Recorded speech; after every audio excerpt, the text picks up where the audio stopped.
We're going to be continuing section 9.2 with inverse functions. The definition of an inverse function is the inverse of a one-to-one function f is the one-to-one function f negative 1, or the inverse of function f, that consists of all ordered pairs yx where xy belongs to function f. So what that basically means is if I have a function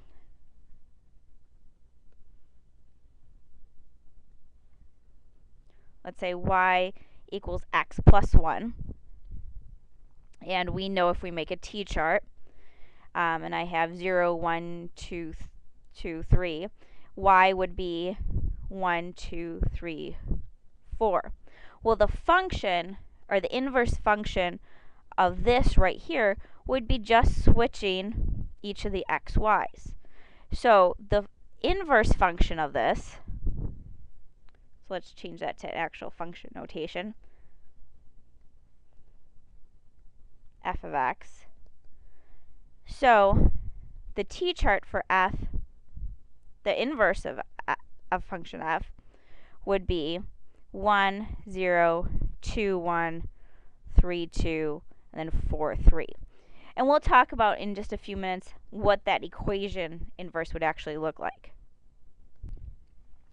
So in number 1, what I would like you to do is to find the inverse of the one-to-one function f of x equals the coordinate points 2, negative 4, negative 1, 13, 0, 0, and negative 7, negative 8. That's very similar to what we did just before.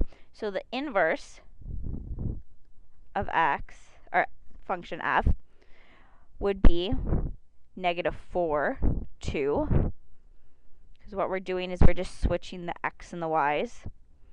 It would then be 13, negative 1, 0, 0, I mean that doesn't change very much. And then finally negative 8, negative 7. That's in the set right there.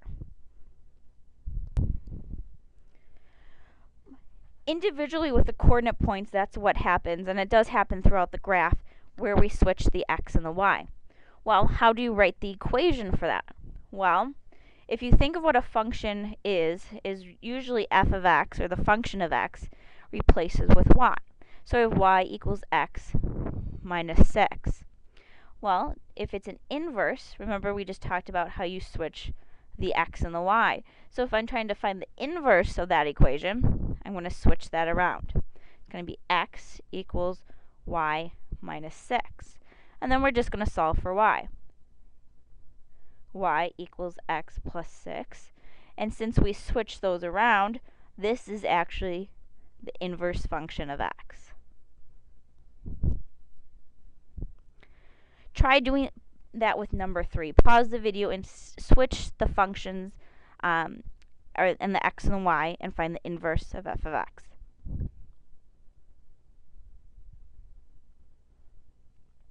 So again, the first thing you should do is change f of x to y. So you get y equals 2x plus 3. You're going to switch the x and the y around. So you're going to get x equals 2y plus 3. You're going to isolate y by itself. So we have x minus 3 equals 2y, and then divide by 2. So y equals x minus 3 over 2.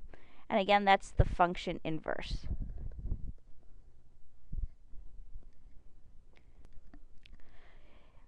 If we think about what the equations were for example number 2, you have the function x equals x minus 6. So that is linear, and it's at negative 6 up 1 over 1. And if you look at the inverse function, it's at positive 6